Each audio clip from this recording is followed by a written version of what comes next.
पश्चिम बंगाल में विधानसभा चुनाव से पहले मुख्यमंत्री ममता बनर्जी मैराथन चुनाव प्रचार में जुट गई हैं। 22 फरवरी को प्रधानमंत्री नरेंद्र मोदी ने हुगली जिले के जिस डनलप मैदान में जनसभा की थी, वहीं बुधवार को मुख्यमंत्री ने सभा की और केंद्र सरकार पर चुन चुनकर हमला बोला। कोयला तस्करी मामले में संदिग्ध संलिप्तता के आरोप में उनके भतीजे अभिषेक बनर्जी की पत्नी रुजिरा से हुई सीबीआई पूछताछ को लेकर उन्होंने केंद्र और भाजपा पर तीखा प्रहार किया। ममता ने कहा, वे हमारे घर में घुसकर बच्ची को कोयला चोर कहते हैं। ऐसे निष्ठुर भाजपा से लोगों को दूर रहना होगा।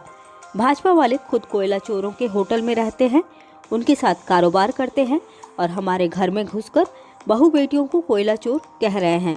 उन्होंने चेतावनी देते हुए कहा कि 2 महीने तक बर्दाश्त करूंगी, उसके बाद देखूंगी कि किसमें कितना दम है।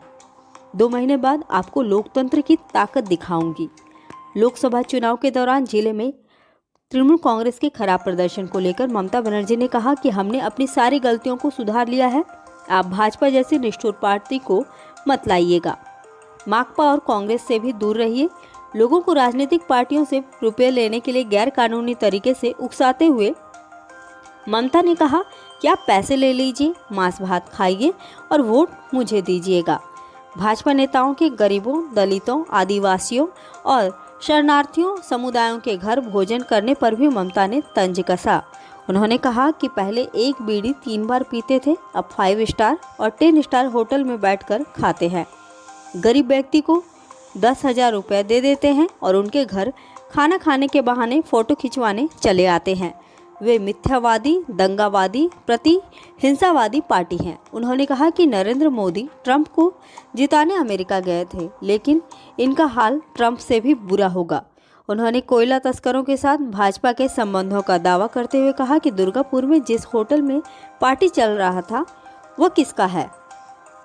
ममता ने कहा कि भाजपा वाले सिर्फ मुझे डराते हैं, इसलिए मुझे धमका रहे हैं, लेकिन मैं डरने वाली नहीं हूँ। कितने लोगों को गिरफ्तार करोगे, जेल तोड़कर बाहर आ जाएंगे। केंद्रीय संस्थानों के निजीकरण का आरोप लगाते हुए ममता ने कहा कि उन्होंने LIC का 75% निजीकरण कर दिया। अब LIC करने वालों को पैसा मिलेगा या नहीं, इसमें संशय है। ममता ने कहा कि वे तृणमूल नेताओं को तोलाबाज कहते हैं। मैं कहती हूँ नरेंद्र मोदी दंगाबाज है, धंधेबाज है। रोजगार सृजन का आश्वासन देते हुए ममता ने कहा कि डनलप से डानकुनी और वर्धमान पुरुलिया तक रेल लाइन का किनारे उद्योग लगाकर हजारों लोगों को रोजगार दिया जाएगा। उन्होंने राज्य के 45 लाख श्रमिकों और विधवा महिलाओं को 1,000 रुपये पेंशन देने की घोषणा ममता ने की।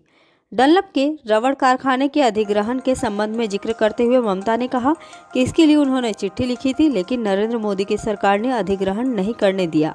उन्होंने कहा कि डनलप के मालिक पवन रुइया के खिलाफ केस दर्ज है। राज्य सरकार कर्मचारियों को 10,000 का अनुदान देती है। মানুষের ভরসাটা যারো করে আজি সারা বাংলা জুড়ে মানুষের